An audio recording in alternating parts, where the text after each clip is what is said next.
The following readings are from the Bible and the Bhagavad Gita. Each week we read from both scriptures as prescribed by Yogananda ji and by his guru Sri Yukteswar ji, who was guided by Babaji to compare the two scriptures and show the same underlying truths in between them. This week is titled Dogmatism versus Common Sense. Truth is one and eternal. Realize oneness with it in your deathless self within. The following commentary is based on the teachings of Paramahansa Yogananda. In the Gospel of St. Matthew, chapter 7, Jesus warns, beware of false prophets, which come to you in sheep's clothing, but inwardly they are ravening wolves. Ye shall know them by their fruits. Do men gather grapes of thorns or figs of thistles? Even so, every good tree bringeth forth good fruit, but a corrupt tree bringeth forth evil fruit. A good tree cannot bring forth evil fruit, neither can a corrupt tree bring forth good fruit. Wherefore, by their fruits ye shall know them. Jesus here, as indeed many times during his teaching, counsels people to use their God given common sense and not to rely on high flow but undemonstrable claims. Common sense goes beyond abstract reason, for it is rooted in actual experience. Even common sense, however, is deficient when the judgment calls when the judgment called for goes beyond sensory experience. Ultimately, what he emphasized always, therefore, was intuitive perception. Thus, he expected more of his disciples than crude common sense, and often scolded them for being too literal minded, as he did elsewhere, when they thought his statement, I have meat to eat that you know not of, meant that he had steaks or sandwiches secreted about his person. His reference, of course, was to spiritual and not material substance. Words, even though appearing in the scriptures, are no substitute for direct perception of truth. Therefore, the Bhagavad Gita says in the second chapter, the sage knows God, the sage who knows God has little need for, for the scriptures, as one might have for a pond when the whole land is covered in flood. Thus, through Holy Scripture, God has spoken to mankind. Om. Om. Om.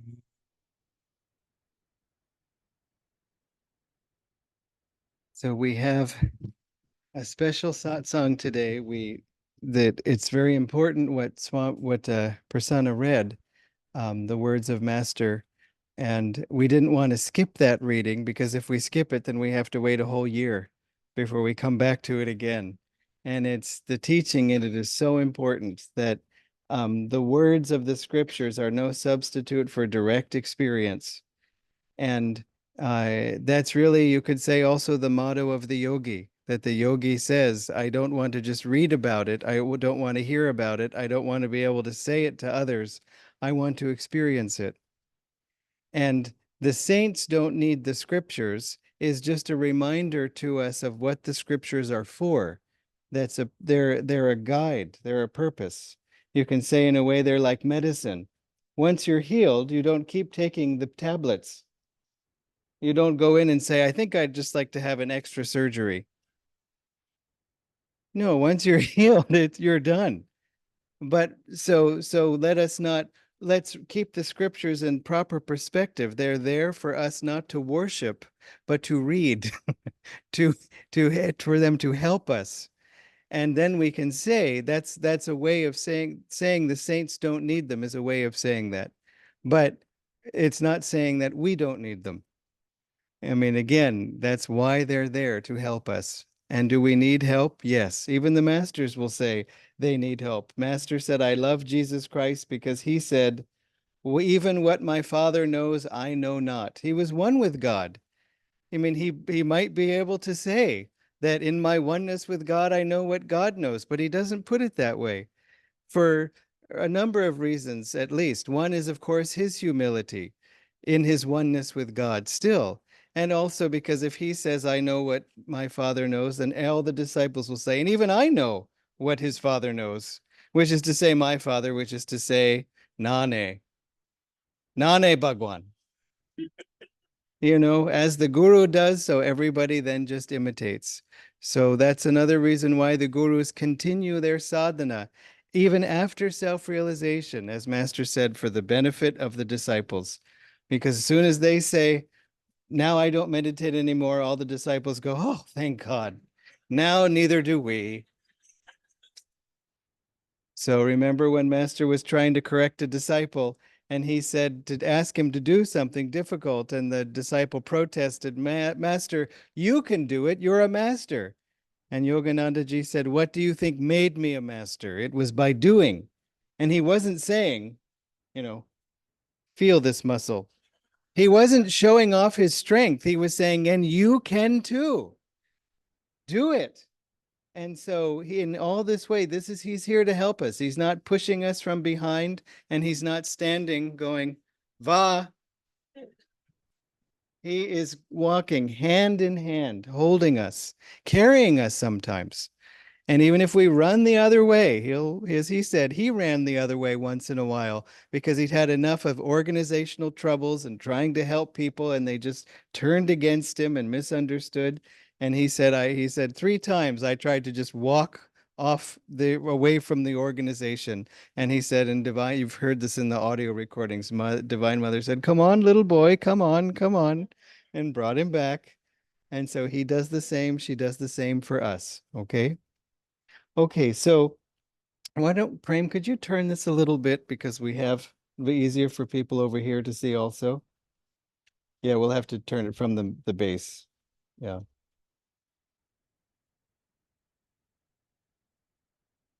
Okay. And let's see, Bala, could you turn the lights off right over here? The back ones, let's just wait. Maybe we need them off too, but let's just turn these off first.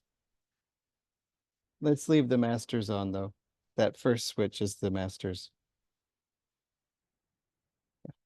Great.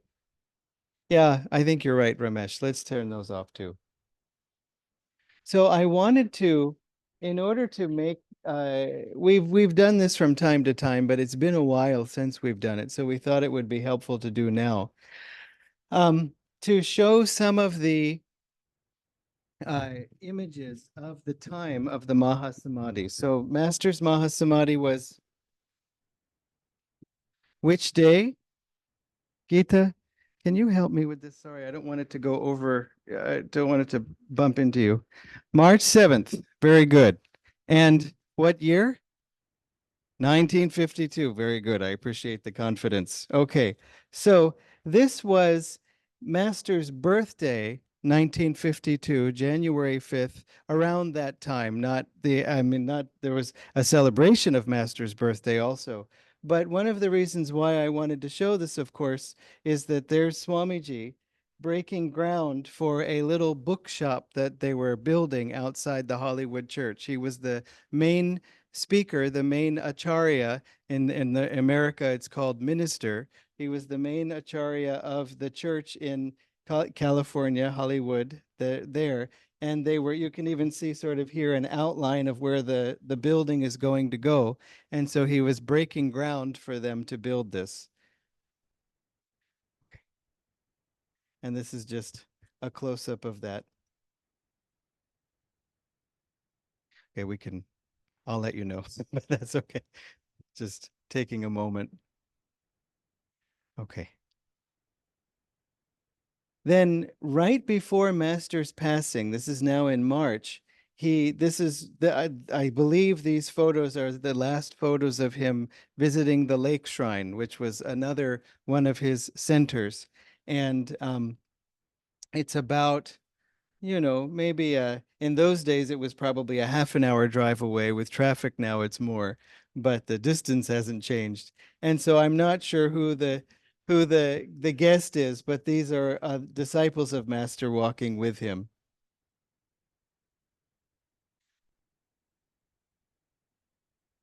He was feeding the ducks, or feeding the fish rather.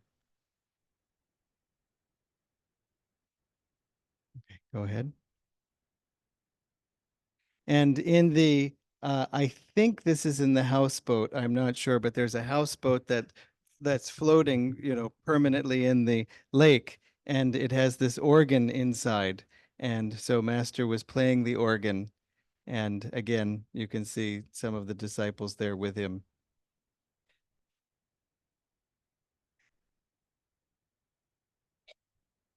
This was another moment from that same visit.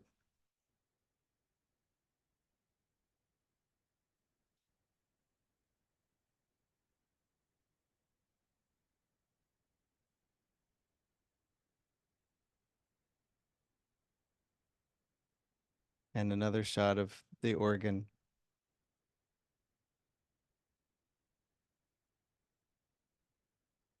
And this was a meal that they had there. Again, this is all on the same day.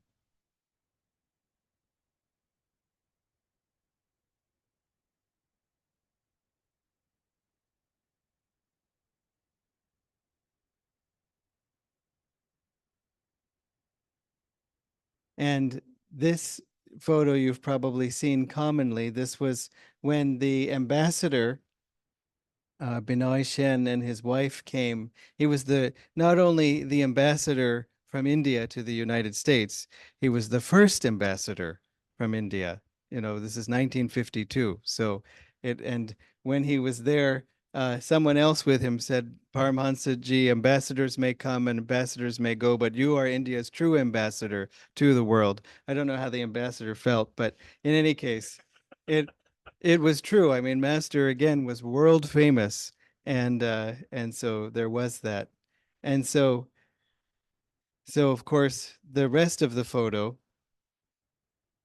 the other side of it is Swamiji offering Master a box of singharas or singharas, samosas.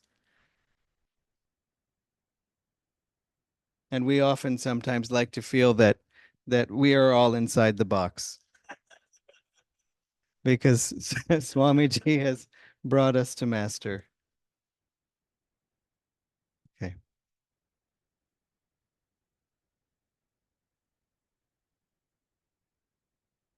Okay. This was a meal that he had. Again, yeah, it's at that same time because this is I think the man who said you are the true ambassador to India. This is a famous actor who you'll see later. Swamiji was sitting with him, and this is Mrs. Lewis, Dr. Lewis's wife. That's Dr. Lewis sitting next to her. So this is a meal that they had that day or at that same time.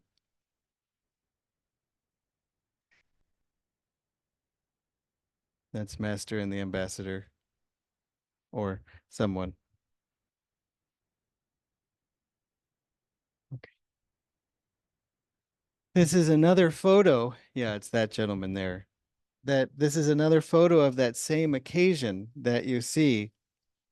And you've seen also this same master in the same exact pose from another angle. We have that photo downstairs in the temple or outside the temple. And the reason I mention this is because this is the photo you often see, but note the white shape here. If you go to the next photo is much less, but this is the full photograph. So Swamiji is right there.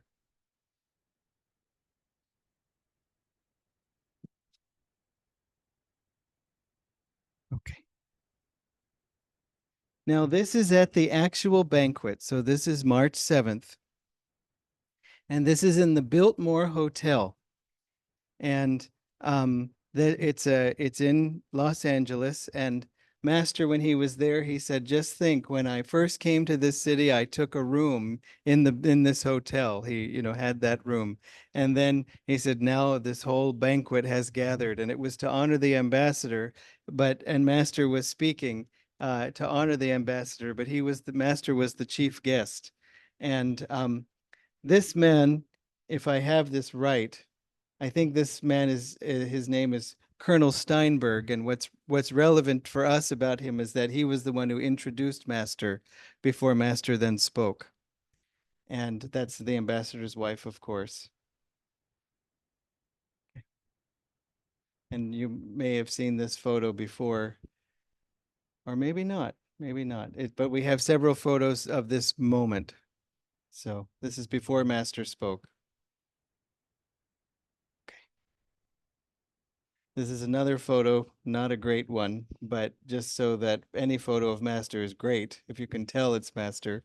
So this is a photo actually that someone took of the whole. This photo, the Biltmore has sort of its history because it's such an old hotel. So when you go there now, they have these old photos displayed, and this is a close up of the banquet photo that they have there on display even now.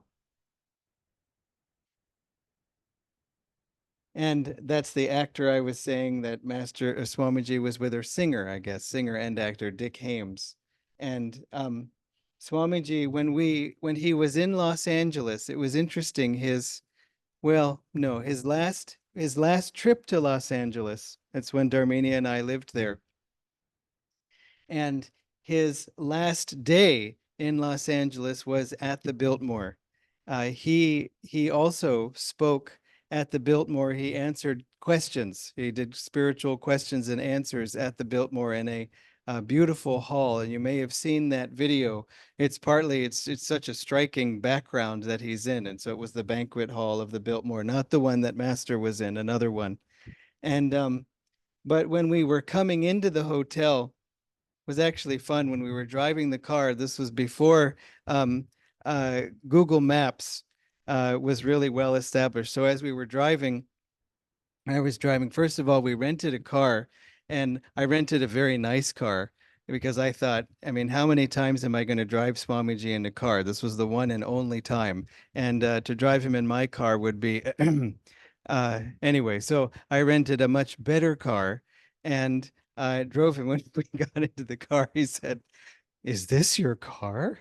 I said, "No, Swamiji." And he said, "Thank you for renting such a nice car." And so we drove there. And as we were getting there, Darmini was saying, "Okay, we're going to take the next left because we have to go through the street." And then he said, "Do you have a GPS system that talks to you?"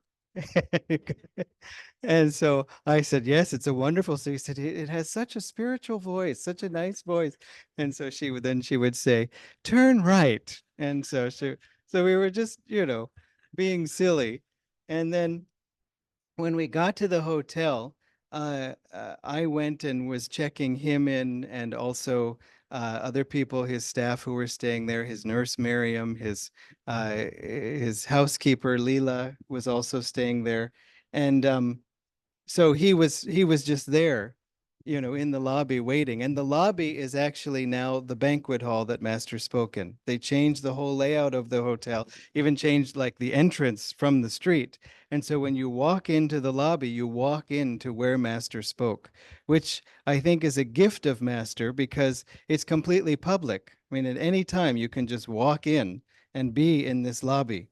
And so of course, if it were a banquet hall, every time we'd have to reserve it so that we could walk in, or maybe we could say, "Can I clean your banquet hall number B," or whatever it is. But in this case, you walk in and it's fun because when people will visit these other sites of Master's Lake Shrine and other places, they'll often go into the lobby and you can tell right where Master sat in the photo. From the photo, you see he's actually, I'll explain it, but right where he was. And so people will come, it's a fountain that he was sitting in front of that has water and so on. And so uh, I remember we were visiting with a big group and there was a security guard at the hotel, and people, were going up and they're going to the fountain and they're praying, and people are putting flowers on the fountain. And the security guard said, "Can I ask you, you know, what's what's so special about this place?" And so I explained our guru, our spiritual teacher was here. This is the last photo we have of him before he actually left his body right here. And he said, "Okay, I knew it. I knew it just couldn't be the fountain." You know, and he said it always just that side of the fountain. What about the other side? So but now the Biltmore has had so much of that, people visitors, that they have a whole book of famous people and famous moments on of the Biltmore, and they have a whole section of Master and his Mahasamadhi. They have the picture, different pictures, many of these pictures. So while I was checking Swamiji into his room, he walked over and the concierge said, "Would you like me to show you some books about our history?" And then she came to the pictures of Master, and when she did that, Swamiji said, "You know, I was there." And she said, "My God," she said, "all the years I've worked here, no one has ever said that." She said, "You're the only one I've met who was here at that time." So there he was. Okay. This is a famous author, and it's only relevant because she wanted her picture taken with Master, and so we have a picture with Master. This is a picture too that you often see. So anyway, it's just thrilling. And it's nice because we have the picture of Master, as you're probably already know or you can guess. This last smile is the most famous picture we have from these different scenes. And but it's nice to see, you know, there was a banquet and there's the dessert, and Master hasn't had his dessert yet, and there's the water, and it just fills out the experience so that we can feel that we were there too. That, Master, are you going to finish that? Because I could have a little. Madam hasn't touched hers either, so maybe it just was served. So anyway, so beautiful. But this is how you can tell where Master was, because you see this central part of the fountain, and then to the right you see these circular things and this fish that's going out this way. So you know Master was right there when you go to the fountain yourself.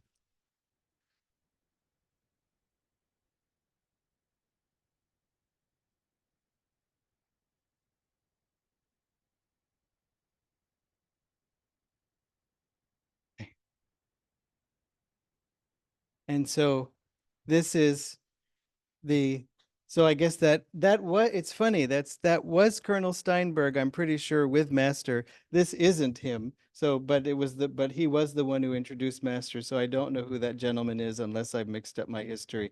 Anyway, this is him saying, "And now, Yogananda ji, will you please give us a few words?" And so Master standing up to speak. Is that the last one?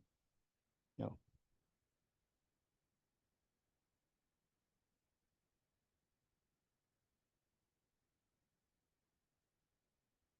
Okay, I think that might be the last one. Yeah, that's the last one. It's a shame. I should put this one in there too and the full picture of it, but it looks similar to what you've already seen. Okay, so now we're going to listen to Swamiji read from the New Path, describing the events from his point of view leading up to Master's Mahasamadhi, and we'll also have a slideshow of photos of Master playing while Swamiji is reading.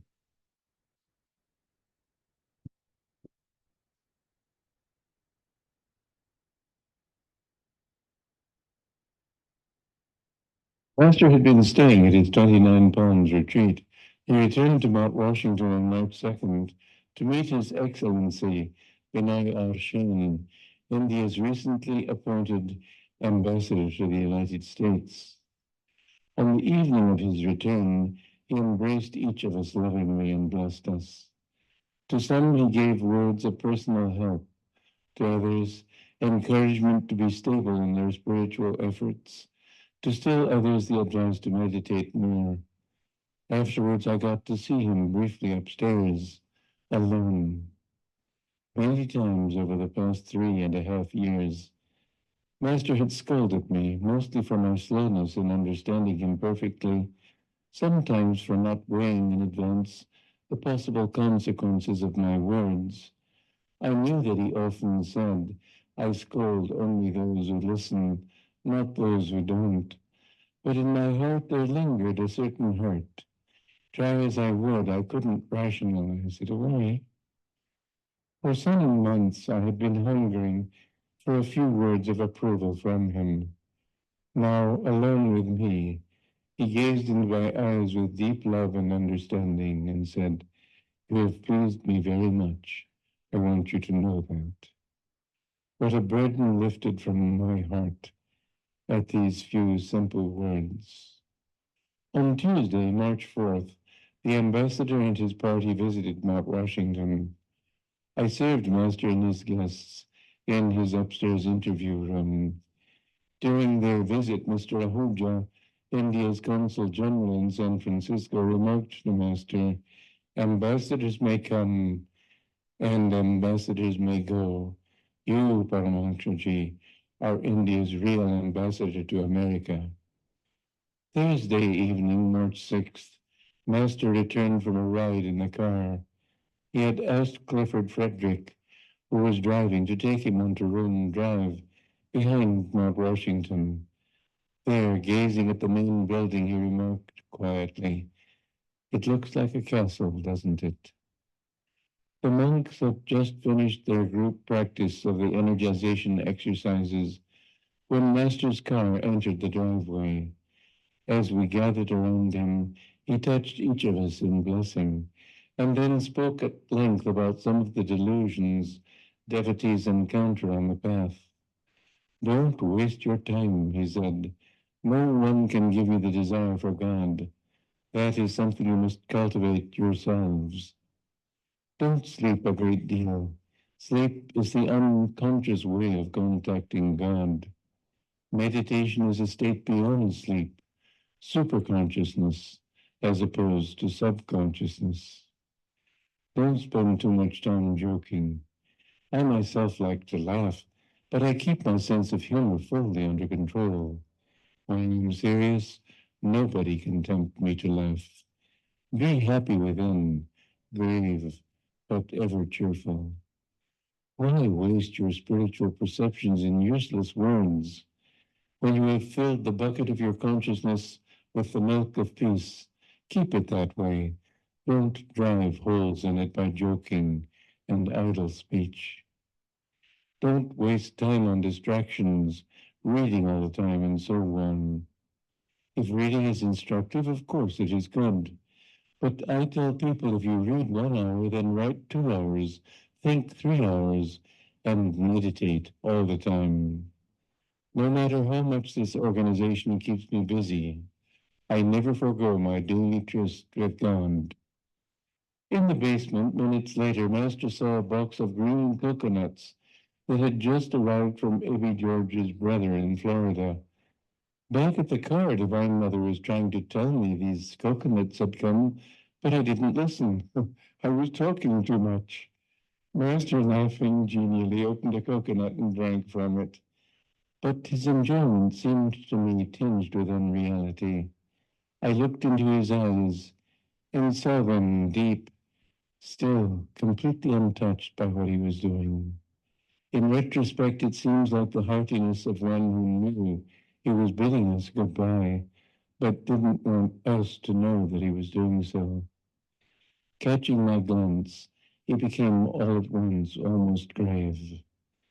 "I have a big day tomorrow," he said.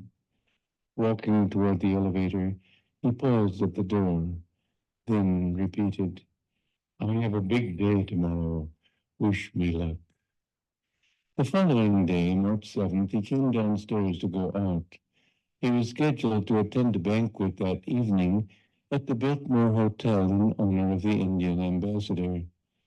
"Imagine," he said, "I've taken a room at the Biltmore. That's where I first started in this city."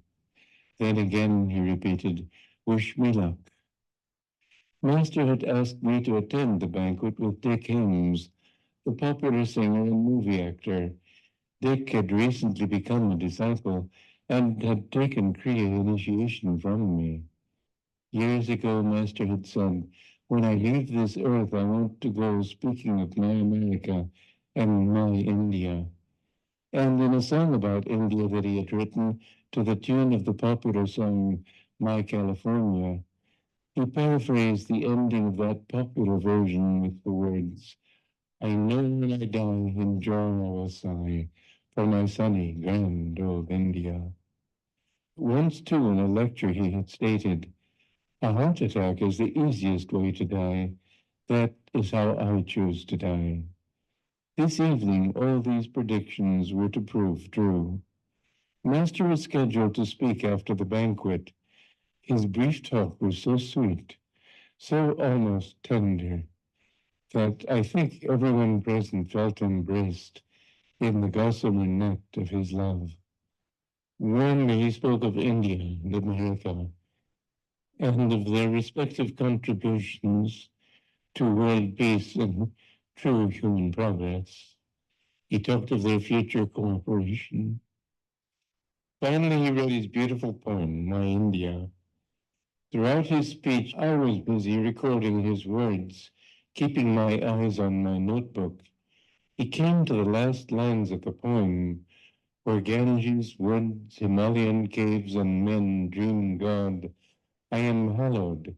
My body touched that sound.